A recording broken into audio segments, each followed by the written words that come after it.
எல்லோரும் நல்லா இருக்கீங்களாம்மா? எங்கள் பேர் கிரிஜா, வயசு 42 ஆகுது. இவங்க மதுரை மாவட்டத்தை சேர்ந்தவங்கம்மா. நம்ம சேனலில் தொடர்ந்து பார்த்துட்டு வந்து சப்ஸ்கிரைப் பண்ணால் பாருங்க, சப்ஸ்கிரைப் பண்ணி வச்சுக்கோங்கம்மா. அப்போ தான் புது புது வரங்களை மிஸ் பண்ண உடனே பார்க்க முடியும். இவங்க இந்து மதத்தை சேர்ந்து சொல்லியிருக்காங்கம்மா. ராசியும் ரிஷபம் சொல்லியிருக்காங்க. நட்சத்திரம் பார்த்தீங்கன்னா சுவாதின்னு சொல்கிறாங்க. இப்போ இவங்க 2ஆம் திருமணத்தை பார்த்துட்டு வராங்களா. இவங்க குடும்பத்தை தெரிஞ்சுக்கலாமா. இவங்க ஒரு டிகிரி படிச்சுதான் சொல்லியிருக்காங்க. இப்போ படித்து முடிச்சுட்டு ப்ரைவேட் கம்பெனியில் சீனியர் மேனேஜராக ஒர்க் பண்ணிட்டு தான் சொல்லியிருக்காங்க. இங்கே ஒரு லேடிஸ் ஹாஸ்டலில் தங்கி தான் வேலை பார்த்து வரதான் சொல்லியிருக்காங்க.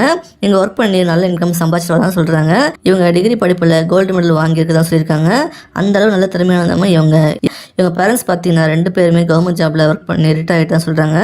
இப்போ பென்ஷன் வாங்கிட்டு தான் சொல்லியிருக்காங்க. இவங்க பேரண்ட்ஸ் பார்த்தீங்கன்னா அவங்க சொந்த ஊர்லேயே இருக்காங்களா. இவங்களுக்கு கூட பிறந்தவங்க பார்த்தீங்கன்னா ஒரு அக்கா ஒரு அண்ணனுக்கு தான் சொல்லியிருக்காங்க. 2 பேருமே மேரேஜ் ஆகி தனித்தனியாக செட்டில் ஆகிட்டாங்களா. அவங்க தான் இப்போ பேரண்ட்ஸை கவனிச்சிட்டு வரதான் சொல்கிறாங்க. இவங்க பேரண்ட்ஸ்க்கு சொந்தமாக 2 வீடு 4 ஏக்கர் லேண்டு 3 கடைக்கு தான் சொல்லியிருக்காங்க.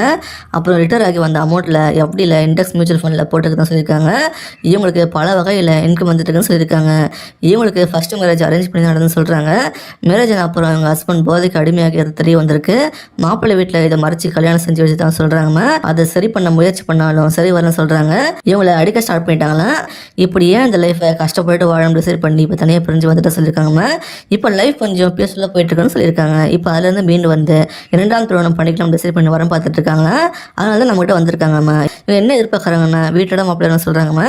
வேலைக்கு போகிறதும் போக வேணும் டிசைட் பண்ணுறதும் உங்கள் இஷ்டம் தான் சொல்லியிருக்காங்க. ஒரு நல்ல கேரக்டர் உள்ள ஒருத்தர் தான் கணவராக வரணும்னு நினைக்கிறாங்க. இவங்க ஏற்கனவே ரொம்ப கஷ்டப்படுறதால இனிமேல் லைஃப் நல்லபடியாக போகணும் தான் மிடில் கிளாஸ் ஃபேமிலியாக இருக்க ஒருத்தர் தான் தேடுறாங்க. எந்த கெட்ட பழக்கம் இவர்கிட்ட சொல்லியிருக்காங்கம்மா. இவங்க சந்தோஷமாக வச்சு எதிர்பார்க்குறாங்க. இவங்க கடந்த கால வாழ்க்கையை பற்றி எப்பவும் கேட்க வேண்டாம் சொல்கிறாங்கம்மா. இவங்களோட பாஸ்ட் லைஃப் பற்றியும் எப்பவும் கேட்க மாட்டேன்னு சொல்கிறாங்க. இவங்களுக்கு வசதி நல்லாவே இருக்குது, உங்களை நல்லபடியாக பார்த்துப்பான்னு சொல்கிறாங்க. கடைசி வர கூட உண்மையாக இருந்து நல்லா பார்த்துன்னு எதிர்பார்க்குறாங்கம்மா. உங்களுக்கு ஒரு பெண் துணை இல்லாமல் தனிமையில் கஷ்டப்படுறீங்க அப்படின்னா இவங்களை மேரேஜ் பண்ணிக்கிட்டா உங்கள் லைஃப் நல்லபடியாக போகணும் உறுதியாக நம்பலாமா. எங்கள் பேர் சுதியே, வயசு 36 ஆகுது. இவங்க மதுரை மாவட்டத்தை சேர்ந்தவங்கம்மா. இவங்க எந்த மதத்தை சொல்லியிருக்காங்கம்மா. ராசியும் தனுசு சொல்கிறாங்க. நட்சத்திரம் பார்த்தீங்கன்னா புனர்பூசம் சொல்கிறாங்க. இப்போ இவங்க 2ஆம் திருமணத்தை அனுபவித்து வராங்களாம்மா. இவங்க குடும்பத்தை தெரிஞ்சுக்கலாம். இவங்க ஸ்கூல் தான் படிச்சுட்டு தான் சொல்லியிருக்காங்க. இப்போ சொந்தமாக ஒரு பூ பிஸ்னஸ் பண்ணிட்டு தான் சொல்லியிருக்காங்க. இது இல்லாமல் இவங்க கூட்டு பண்ணுன்னு சொல்லக்கூடிய ஆடு மாடு கோழின்னு வச்சு வளர்க்குறாங்களா. இவங்க பேரண்ட்ஸ் எல்லாம் சேர்ந்து தான் இந்த விவசாயம் கால்நடையெல்லாம் பார்த்துட்டு தான் சொல்லியிருக்காங்கம்மா. இவங்களுக்கு சொந்தமாக 3 வீடு காம்ப்ளெக்ஸு 2 பூக்கடை வச்சுருக்காங்களா. இவங்க நல்ல வசதியான ஃபேமிலி தான்மா. இவங்களுக்கு ஒரு பையன் இருக்கிறதா சொல்லியிருக்காங்கம்மா. இவங்களோட முதல் திருமணம் பேரண்ட்ஸ் பார்த்து அரேஞ்ச் பண்ணி தான் கல்யாணம் நடந்து சொல்கிறாங்கம்மா. அந்த லைஃப் ரொம்ப நாளைக்கு நீடிக்கலன்னு சொல்கிறாங்க. இவங்க ஹஸ்பண்டுக்கு நடந்த ஒரு ஆக்சிடென்ட்டில் தவறிட்டாங்களாம். அப்புறம் சில வருஷமாக ஆத்துணை இல்லாமல் தனிமையில் தான் வந்துட்டு வரதா சொல்லியிருக்காங்க. பல பேர் இவங்ககிட்ட 2ஆம் திருமணத்துக்கு அப்ரோச் பண்ணுறாங்களாம்மா. பெரும்பாலும் இவங்க சொந்தக்காரங்க எல்லாம் குடிப்பழக்கம் உள்ளவங்க சொல்லியிருக்காங்க. அதுவும் இல்லாமல் பெண்கள் உணர்வை புரிஞ்சிக்க மாட்டாங்க சொல்கிறாங்க. அதனால் மேட்ரிமோனியில் பதிவு செஞ்சு வரம் தேடலாம் முடிவு பண்ணி நம்மகிட்ட வந்திருக்காங்க.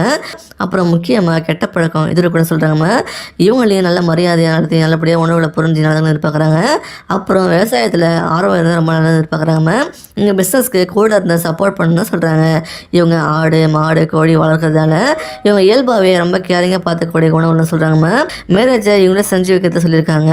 உங்களையும் நல்ல மரியாதை நடத்தி நல்லபடியாக பார்த்துப்பேன் சொல்கிறாங்கம்மா. உங்களுக்கு பசங்க அந்த அளவுக்கு சொல்லியிருக்காங்க. இந்த மாதிரி நல்ல வரன் கிடைச்சா யாருமே என்ன சொல்ல மாட்டாங்கம்மா. நீங்கள் தனிமையில் துணை இல்லாமல் கஷ்டப்படுறீங்க அப்படின்னா இவங்கள மேரேஜ் பண்ணிக்கிட்டா மீதி இருக்கிற லைஃப்பை சந்தோஷமாக வாழலாமா. இவங்களை பிடிச்சிருந்தா இந்த வீடியோக்கு லைக் பண்ணிவிட்டு உங்கள் விருப்பத்தை கமெண்ட்லாம் சொல்லுங்கம்மா. அடுத்த வரன்னு பார்க்க இப்போ ஸ்க்ரீனில் வர அந்த லிங்கை கிளிக் பண்ணி பாருங்கம்மா. வாழ்க வளமுடன்.